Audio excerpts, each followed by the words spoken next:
అనుదినమన్న శ్రోతలకు మన ప్రభువును రక్షకుడై ఉన్న యేసుక్రీస్తు సరిసాటి లేని మహా గొప్ప పరిశుద్ధమైన నామమునందు శుభములు. నేడు 2025 సంవత్సరము ఏప్రిల్ మాసము 19వ తారీఖు శనివారం నాటి ధ్యానాంశము మానని గాయములు మానను.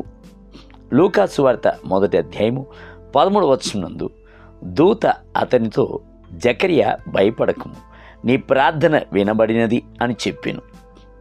వయసు మళ్ళిన జకరియాను చూచి దేవుని దూత ఎంత చక్కగా దీవించుచున్నాడు అను సంగతిని చూడుడి. జకరియా అహరోనిక సంతతికి చెందినవాడు. ఆయన ఒక యాజకుడు. ఆ దినముల యందు యాజకులను 24 భాగములుగా విభజించిరి. అట్టి యాజకుల బృందము మధ్యలో ఒక్కొక్క యాజకునికి 2 వారములు దేవుని సముఖమునందు సేవను చేయు భాగ్యము లభించును. ప్రతి ఒక్క సంవత్సరమునందును 2 వారములే వారికి యాజకత్వపు పని. అతి పరిశుద్ధ స్థలములో ఎవరు ప్రవేశింపవలను అనుటను గూర్చి చీట్లు వేసి ఎంచుకుందురు. చీటి ఎవరి పేరు మీద పడునో వారే అతి పరిశుద్ధ స్థలంలో ఒక్కసారి లోపల ప్రవేశించుటకు అనుమతించబడుదురు.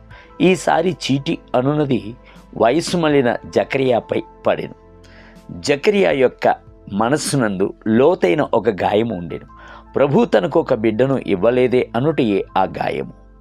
జకరియాయు ఆయన యొక్క భార్యయు ప్రభు యొక్క సకలమైన ఆజ్ఞల చొప్పునను న్యాయ విధుల చొప్పునను నిరపరాధులుగా నడుచుకొనుచు దేవుని దృష్టికి నీతిమంతులై ఉండిరి అని లూకాసు వార్త 1వ అధ్యాయము 6వ వచనమందు మనము చదువుచున్నాము.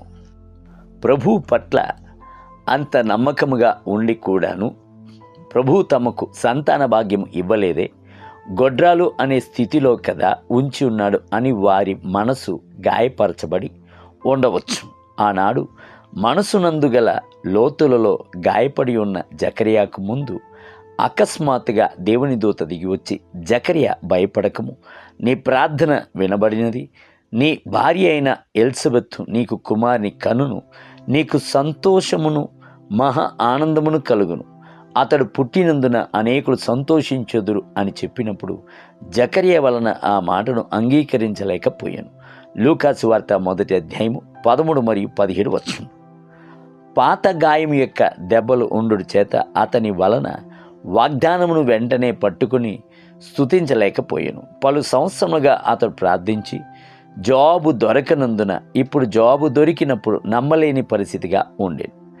యేసు యొక్క శిష్యులు యేసు ఇజ్రాయేలుకు రాజుగా ఉండును అనియు రాజుగా ఏలుబడి చేయును అనియు ఆయనతో కూడా వారు కూడాను ఏలుబడి చేయుదురు అనియు ఆశతో కాంక్షిస్తూ ఉండేను.